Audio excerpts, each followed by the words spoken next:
지금 듣고 계신 오프닝 곡은 러시아 작곡가 표트르 일리치 차이코프스키 그의 제5번 교향곡입니다. 차이코프스키의 음악은 우리나라의 한해 정서에 맞닿아 있는 듯한 선율로 우리나라 사람들이 가장 좋아하는 클래식 작곡가로도 꼽히기도 합니다. 그의 선율은 희망을 노래하는 듯하면서도 왠지 비감미가 넘치곤 하죠. 6번 교향곡을 소개할 시간이 있을 것도 같은데요.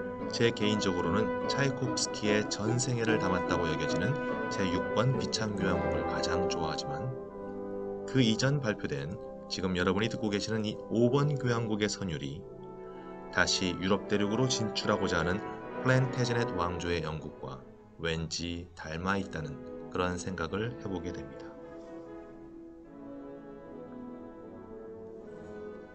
영어권 문화의 발전과 성장 파트 2의 챕터 3 드디어 100년 전쟁입니다.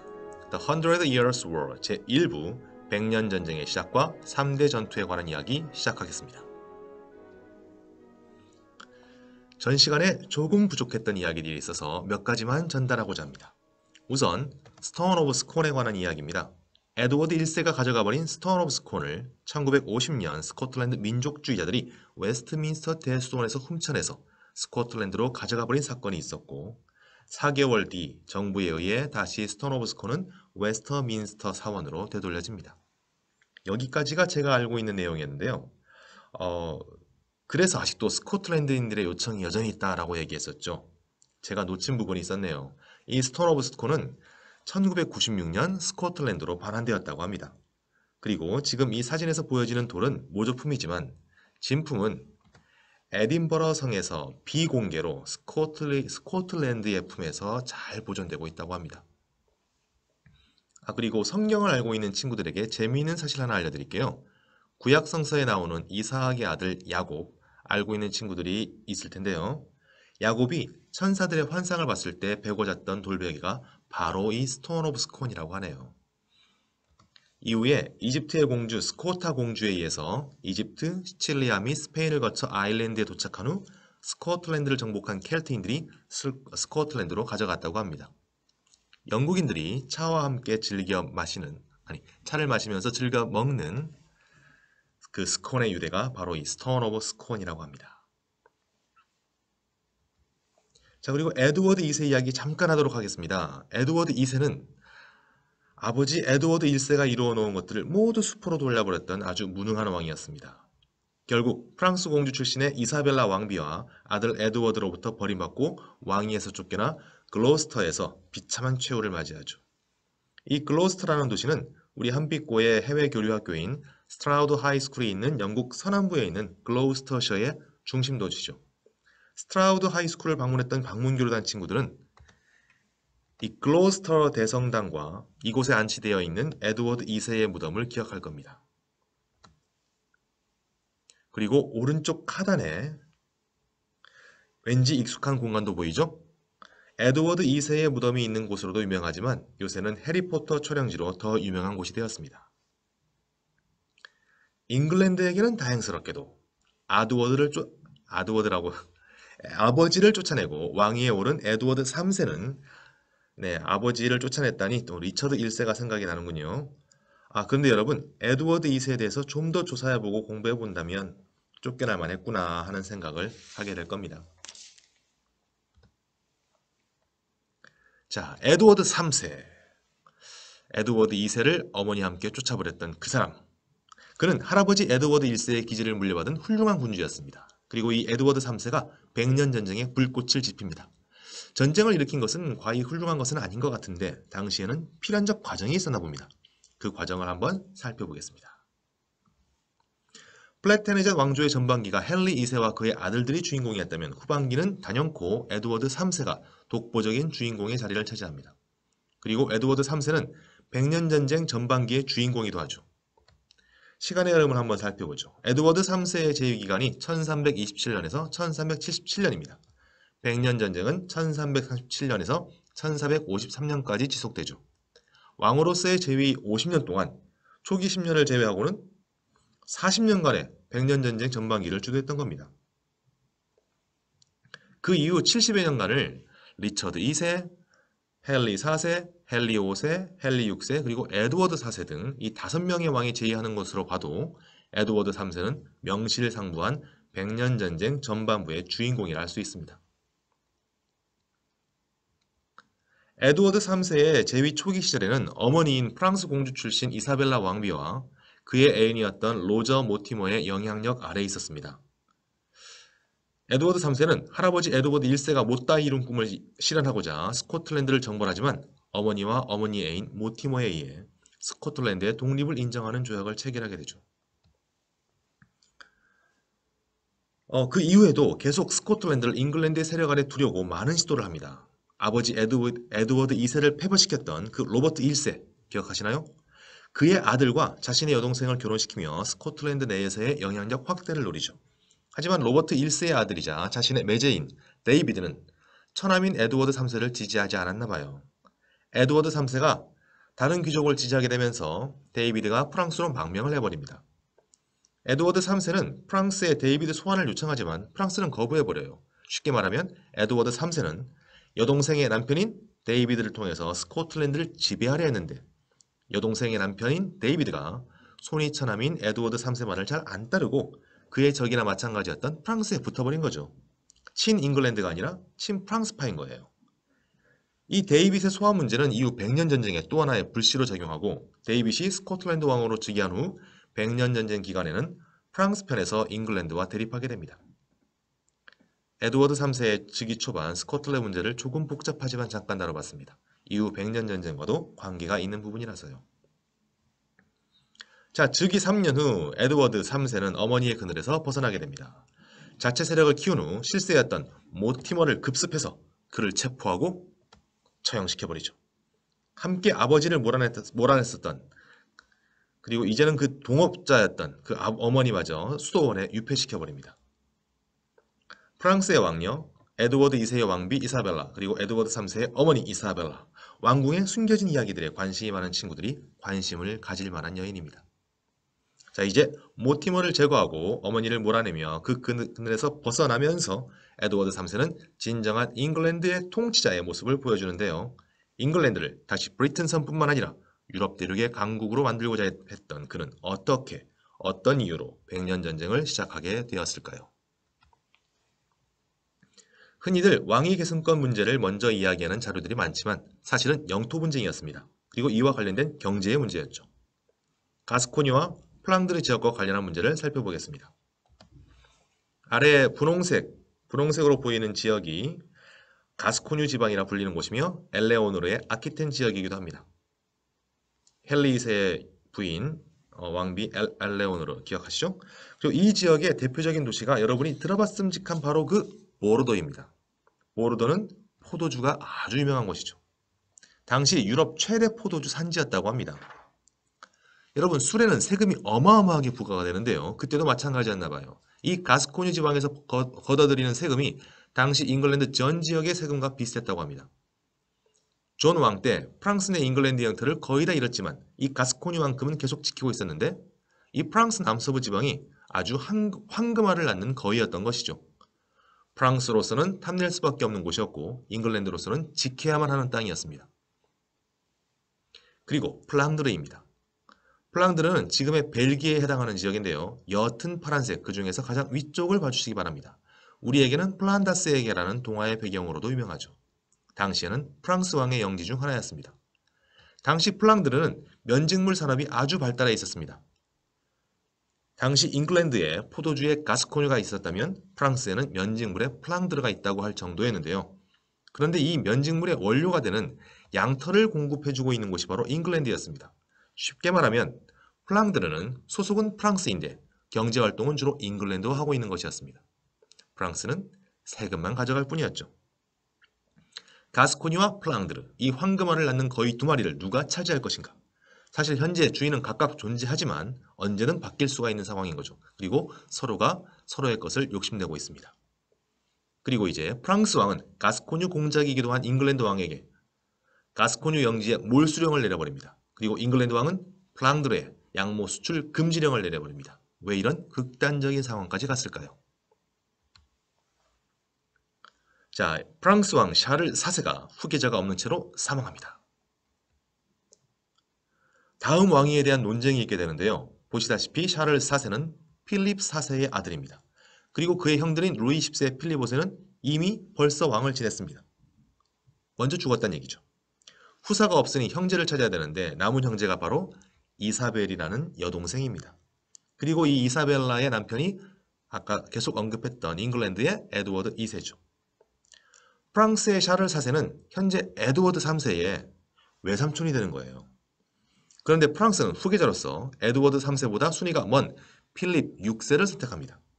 필립 6세는 샤를 4세의 할아버지의 아들, 샤를 4세의 할아버지 필립 3세의 아들, 즉 샤를 드 발루아의 아들인 샤를 4세 기준으로는 사촌인 거죠. 자, 삼촌과 사촌, 촌수가 1단계 밀리네요. 사촌보다는 삼촌, 조카가 더 가까운 것 같죠? 그런데 프랑스는 사촌을 선택합니다. 어찌 보면 당연한 것이에요. 당시 플랜테제넷 왕실과 프랑스 카페 왕조는 계속 전쟁을 해온 사이입니다. 좋을 리가 없겠죠. 아무리 혈연 관계가 있다 한들 잉글랜드의 왕을 프랑스의 왕으로 모시고 싶지는 않겠지요. 그리고 현재 잉글랜드의 왕이 프랑스 왕의 신하인데 갑자기 위아래가 바뀌는 상황이잖아요. 이 상황을 프랑스는 살리카법이라는 옛 게르만 법을 들고 나와서 프랑크 왕국 시절의 법을 들고 나와서 에드워드 3세의 우선권을 인정하지 않습니다. 목의 승계를 인정하지 않는 법이 프랑크 왕국 때부터 이어오던 살리카법인데 사실 의무사항은 아니거든요. 그저 여성의 또는 모계의 승계를 막으려 할 때 들이대는 옛날 법이라고 보면 될 것입니다. 에드워드 3세는 가만히 있질 않죠. 왕위 계승 우선순위를 내세우며 가스코뉴, 플랑드르, 스코틀랜드 등으로 한층 달궈진 그러한 갈등과 전쟁 분위기에 너 자칭 프랑스 왕이라 주장하는 필립은 보아라 라는 서신을 보내며 불법으로 점거하고 있는 영토를 내놓으라는 내용의 서한을 보냅니다. 선전포고죠. 그래서 이후로 에드워드 3세는 플랜테제넷 왕조의 문장, 즉 사자 3마리에 카페 왕조의 백합을 수놓으며 프랑스와 잉글랜드를 겸하는 프랑스 왕과 잉글랜드 왕을 겸하는 상징으로 사용합니다. 참고로 이 문장은 플랑드르 상인들에 의해 고안되어 그들의 잉글랜드 왕에 대한 충성의 근거로 사용했다고 합니다. 세금만 뜯어가는 프랑스가 아니라 경제적 지배력을 갖고 있고 호혜적인 관계인 잉글랜드와의 연합의 근거를 마련한 것이라 보면 되겠죠. 자, 그리고 여러분 여기 이 가계도를 한번 봐보세요. 분홍색은 카페 왕조, 하얀색은 잉글랜드의 플랜테제넷 왕조, 그리고 파란색은 새롭게 왕조의 흐름을 타게 된 발로아 왕조입니다.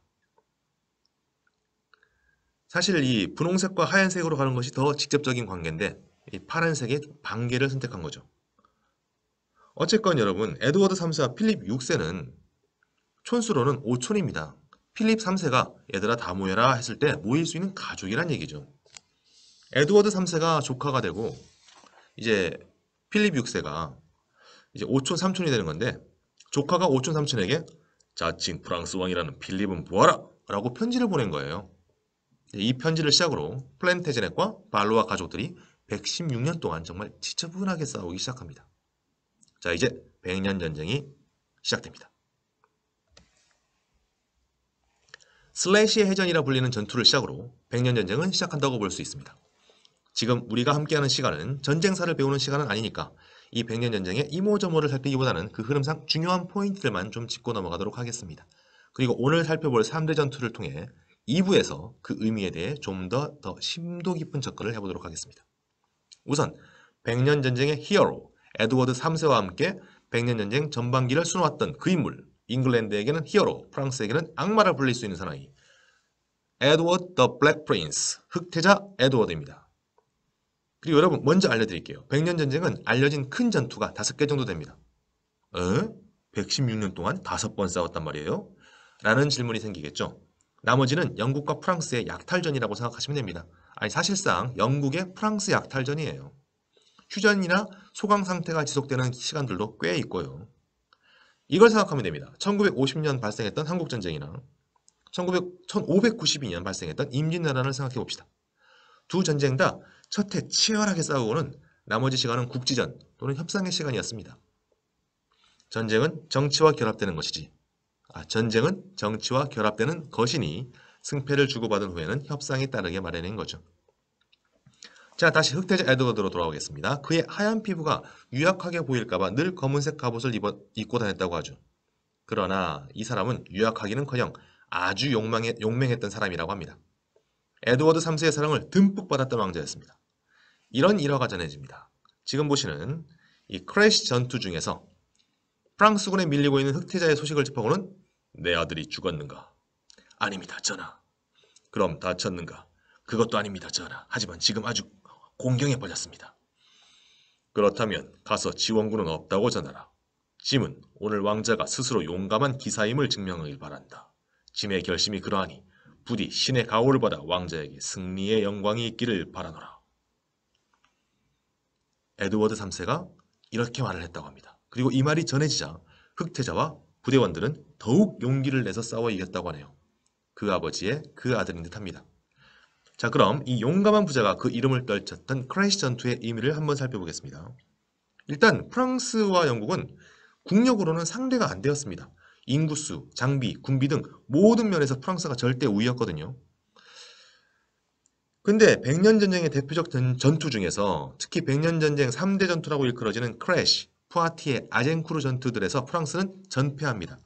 그 이유는 과연 무엇일까요? 프랑스는 10,000명에서 12,000명에 이르는 기사들이 있었지만 잉글랜드의 기사들은 2,000에서 3,000명 정도였습니다. 기사들은 모두 리더들이라고 할 수 있죠. 프랑스 각지에서 내노라 하는 사람들이 모인 것이라 생각하면 됩니다. 사공이 많다는 얘기죠. 쉽게 생각하면 프랑스는 호족 연합이고 영국은 전리품을 열망하는 농민군을 이끄는 소수의 귀족 리더들의 모임, 이렇게 봐도 무방하겠습니다. 삼국지 좋아하시는 친구들은 동탁에게 18제후들이 18개 경로를 통해서 모여든 18명의 제후들이 동탁과 싸우는데 이기지 못했다는 것, 그거를 한번 생각하면 이해가 되지 않을까 생각이 듭니다. 그래서인지 프랑스는 지휘체계에서 늘 아쉬운 모습을 보이곤 합니다. 그리고 이 전투는 무기체계에 관해서도 아주 중요한 전환점이 되는데요. 바로 영국 장궁병에 관한 이야기입니다. 지금 그림에서도 그림에서도 보실 수 있을 겁니다. 오른쪽은 엄청 큰 활을 들고 있는 영국 장궁병이고 왼쪽은 석궁을 들고 있는 프랑스 편입니다. 프랑스 편에 서 있는 제노바 석궁병들이죠.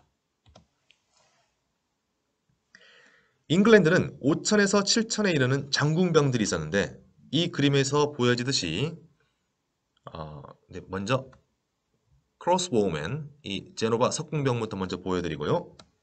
자, 사람 키만한 활을 쏘는 군인들이 있었습니다. 롱보우맨이라 일컬어지는 잉글랜드 장궁병들이었죠. 웨일즈 정벌 때 그 위력을 보게 된 에드워드 1세가 잉글랜드에 도입해서 전 국민에게 수시로 연습시켰다고 알려져 있는 장궁, 롱보우.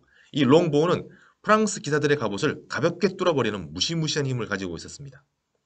프랑스 측의 용병, 제노바 석궁병들의 석궁도, 이 크로스보우도 사거리와 힘에는 장궁에 밀리지 않았지만 문제는 속도였습니다.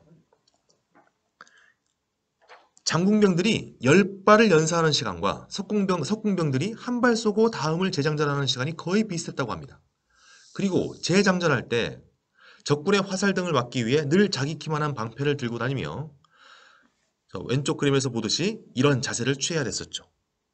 프랑스군의 전략이라는 것이 석궁병들을 선봉부대로 내세워서 그들의 위력적인 석궁으로 적군의 선봉을 꺾어주면 번쩍번쩍 빛나는 갑옷의 멋진 기사들이 돌격 앞으로를 외치면서 마치 탱크들이 전진하듯이 달려들어야 하는데 쉴 틈 없이 날아오는 미사일과 같은 잉글랜드 장궁병의 활에 갑옷이 툭 숭숭 뚫리면서 쓰러지고 이들을 엄호해줘야 될 프랑스 용병인 제노바 석궁병들은 재장전하느라 활에 맞거나 아니면 웨일즈나 코널 출신의 그 병사들의 장검에 목숨을 잃게 됩니다.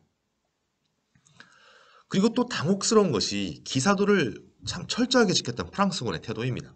이 기사도에 대해서는 2부에서 좀 더 심화해서 보겠습니다만은, 자, 한 가지 예를 말씀드리면 뒤를 돌아보는 자는 참된 기사가 아니라는 기사도 정신에 입각해서 오직 전진만이 미덕인 프랑스군의 총사령관 필립 2세는 재장전하다가 활에 맞을까 후퇴하는 제노바 석궁병들에 대한 사살 명령을 내립니다.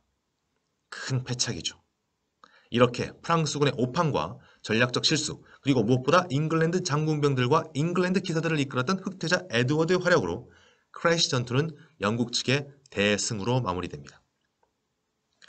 혹시 여러분이 접하게 되는 그런 자료 중에서 이 롱보우와 석공을 혼동해서 석공은 갑옷을 뚫지만 활은 약해서 위력이 없었다라고 하는 책이 있을 겁니다. 여러분 그 부분은 수정해서 읽기를 바라겠습니다. 자, 이와 관련해서 여러분이 알아야 될 것이 있습니다. 바로 승리의 V 표시인데요. 어이쿠, 이거는 V가 조금 이상하죠? 손바닥을 앞으로 한 V는 괜찮지만 손등을 보이는 V는 상대방을 조롱하는 의미로 사용될 수 있습니다. 이에 대한 유래가 바로 이 크래시 전투에서 시작되었다고 하는데요. 프랑스 군들이 영국 장군병들에게 손등으로 V자를 그리면서 야, 너네 그 활 날리는 그 두 손가락 잘라버리겠어 라고 하는 거래요.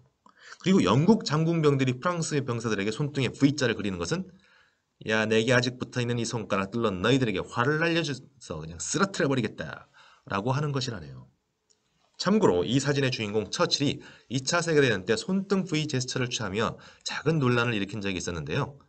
영국의 전통이 몸에 배어있는 사람이 이 의미를 모르진 않을 거고 다분히 의도적인 것이 아닌가 하는 그런 분석들이 있습니다.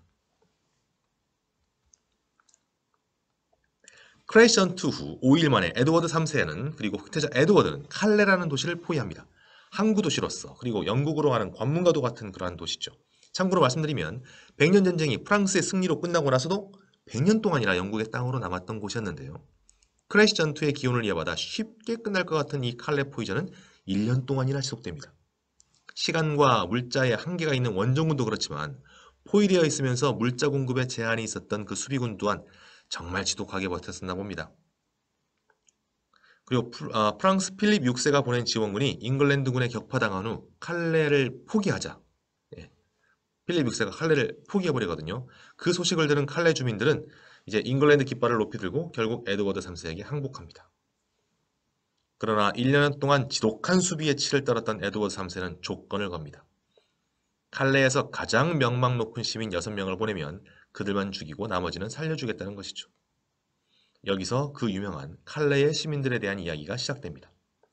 칼레 시민들이 모여 울며 회의하고 슬퍼하는 와중에 웨스타슈 드 생피에르라는 사람이 첫 번째 희생자로 자진해서 나섰고 그를 따라 나머지 5명이 차례로 나서게 되죠. 그리고 이 6을 만나게 된 에드워드 3세는 그들에 대한 참수 명령을 내리지만 그때 자애롭고 지혜로운 왕비로 유명했던 필리파 왕비의 간청으로 6명 모두 살려주게 됩니다. 최근의 연구 결과로는 이 이야기가 조작된 것이고 이미 칼레 지도층과 밀약이 있어서 좀 제스처로서 항복의 제스처로서 그랬다라는 설도 있지만은 이게 좀 더 유력하긴 합니다만은 이 칼레의 시민들이라는 이 에피소드로부터 노블리스 오블리제라는 덕목이 시작되었고 이에 큰 영감을 받은 프랑스의 조각가 로댕이 칼레의 시민들이라는 작품을 만들게 되죠. 이 같은 제목의 12개의 작품이 있어서 이 자료에는 런던 웨스터민스터 앞에 서 있는 칼레의 시민들을 소개합니다. 유럽 사람들에게는 생각하는 사람보다 더 유명한 작품입니다. 기회가 되신다면 이 칼레의 시민들을 좀 더 가까이 가서 이 6명의 사람들의 표정과 어떤 자태를 한번 봐보도록 하세요. 내 목숨을 바쳐 칼레를 구하겠다라는 그런 대담함과 비범함이 있는 것이 아니라 죽음을 앞둔 인간의 고뇌와 두려움이 표정에 아주 자세하게 드러나 있는 명작입니다. 자, 그리고 두 번째로 살펴볼 전투는 부아티에 전투입니다. 크래시 전투 10년 후 벌어지는 전투인데요. 이 전투의 주인공 역시 흑태자 에드워드입니다. 하지만 그 상대방은 바뀌었습니다. 필립 6세의 아들 장 2세가 그 맞상대네요. 이 전투 역시 영국군의 대승으로 마무리됩니다. 10년 전 전투에 대한 반성과 변화가 거의 안 보였던 전투였습니다. 기병들과 함께 프랑스 곳곳을 다니며 약탈전을 벌이는 흑태자를 저지하고자 장 2세가 공격을 하게 된 전투인데요. 이때 흑태자에게 전황이 불리해져서 흑태자는 휴전을 제안합니다. 하지만 장 2세가 거부했다고 하네요. 그러나 결과는 부아티에 전투를 치는 그 결과는 장 2세와 그의 아들이 포로로 잡히게 됩니다. 그리고 장 2세와 그의 아들의 귀환을 위한 조건으로 막대한 몸값과 더불어서 프랑스 남서부 영토를 잉글랜드에 내어주게 되죠. 그 대신 잉글랜드는 더 이상 프랑스 왕위에 대한 권리를 주장하지 않는 브르타뉴 칼레 조약을 맺게 됩니다.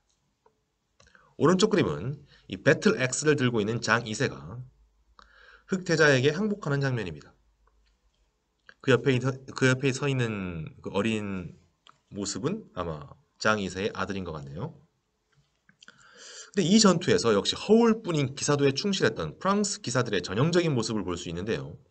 지휘관을 노출하지 않는 것이 전투의 기본이며 최고 지휘관은 실제 전투 참여에 신중해야 함에도 불구하고 나는 프랑스의 왕이다.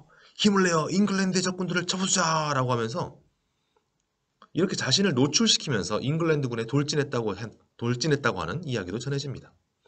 나 잡아라! 나 잡아서 몸값으로 부자가 되어라! 라는 꼴이 되어버린 거죠. 10년 전 당했던 기억에 많은 기사들이 이제 기병 전술을 쓰는 것이 아니라 말에서 내려서 보병들과 함께 돌격도 하는데요. 근데 그 무거운 갑옷을 입고 어기적 걸어오다가 뒤에서 걸리고 앞에서 걸리고 해서 프랑스 보병들이 대혼잡을 이뤘다고 하네요. 결국 자신의 오른쪽 장갑을 벗어주며 항복의 뜻을 전했다고 합니다. 이후에 장 2세는 이런저런 과정을 거쳐서 결국은 포로의 자격으로 런던에서 생을 마감합니다. 이 장 2세가 만들어낸 이 영국의 절대 우위 상황은 프랑스에게 다행스럽게도 장 2세의 뒤를 이은 샤를 5세의 뛰어난 외교력과 전술로 영토의 상당 부분을 회복하게는 됩니다.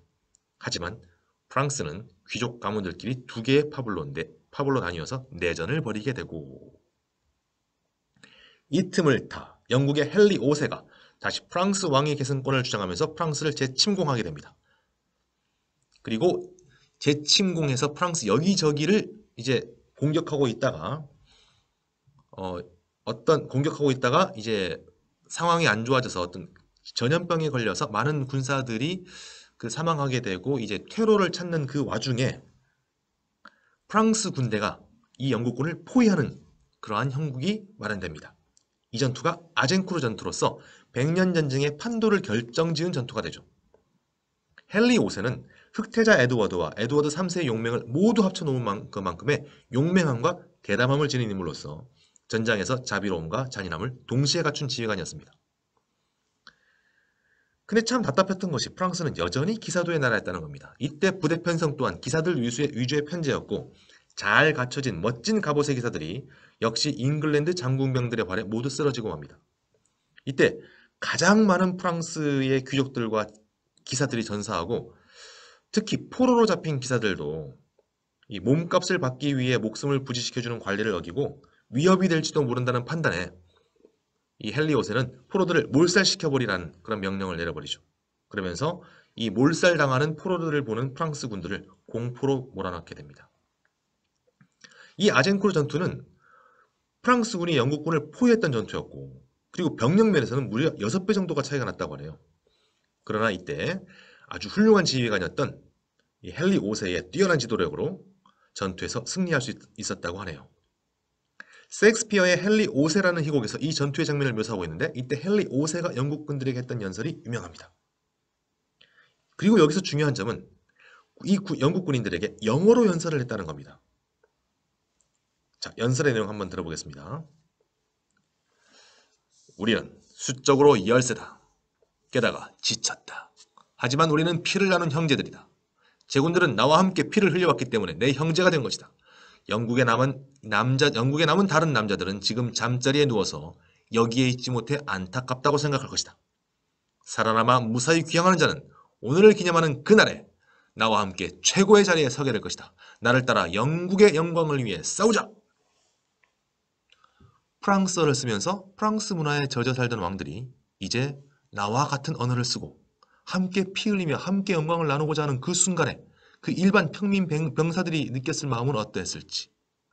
노르만 정복 이래로 헨리 5세는 공식 석상에서 영어를 썼던 첫 번째 영국 왕으로 알려져 있습니다. 그의 아버지 헨리 4세로부터 영국 국왕에게도 영어가 제1 언어가 되는 거죠. 이 아젠쿠르 전투는 프랑스인에게는 치명적인 전투였고 영국에게는 최고의 전환점이었습니다. 수많은 귀족과 기사계급의 전사, 그리고 부르고뉴파라는 그 프랑스의 귀족 파벌의 잉글랜드와의 연합, 이런 여러 가지 일련의 상황으로 막다른 골목에 다다른 프랑스는 이제 영국과 트루아 조약을 맺게 됩니다.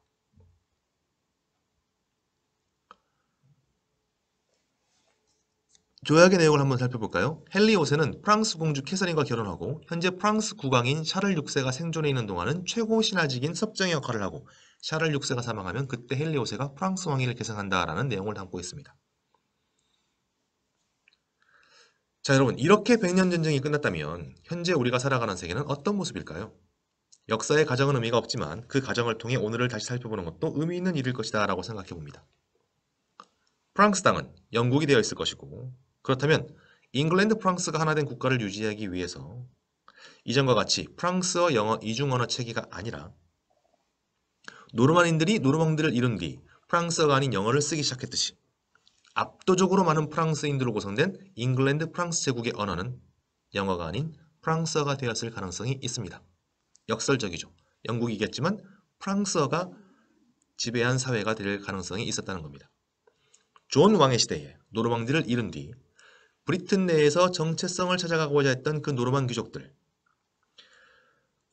그 노르만 귀족들의 우두머리인 왕이 영국 병사들 앞에서 영어로 그들의 마음을 흔들어 놓았던 헨리 5세의 시대에, 영어가 주인이 돼가고 있는 시대에 역설적으로 다시 프랑스어의 시대로 돌아갔을지도 모를 일입니다. 그러나 참으로 역사는 오묘한 거죠. 역사는, 그리고 그로 인한 문화의 흐름은 다시 방향을 바꿉니다. 오늘 100년 전쟁 중에서 영국의 완승을 거두었던 3대 전투를 끝으로 오늘의 강의는 마치겠습니다. 잉글랜드 프랑스 제국의 시작을 준비하고 있는 이 시점에 이 움직임을 용납치 않겠다는 흐름 또한 강하게 꿈틀대고 있었으니 바로 잔다르크로 대표되는 프랑스의 국민의식이며 이에 대응하는 영국인들의 국민의식입니다. 다음 시간 잔다르크 이야기로 시작하는 프랑스와 영국인의 형성으로 시작하는 100년 전쟁에 관한 생각들을 나눠보는 시간들과 함께 100년 전쟁이 끝난 후에 영국의 또 다른 장미 전쟁을 다루면서 100년 전쟁 2부 시간을 만나도록 하겠습니다. 오늘이 최장 시간인 것 같네요. 오늘도 장시간 수고 많으셨습니다. 긴 내용 줄여보려고 했는데 쉽지가 않았습니다. 이 점 미안하게 생각하면서요. 여러분, see you next time.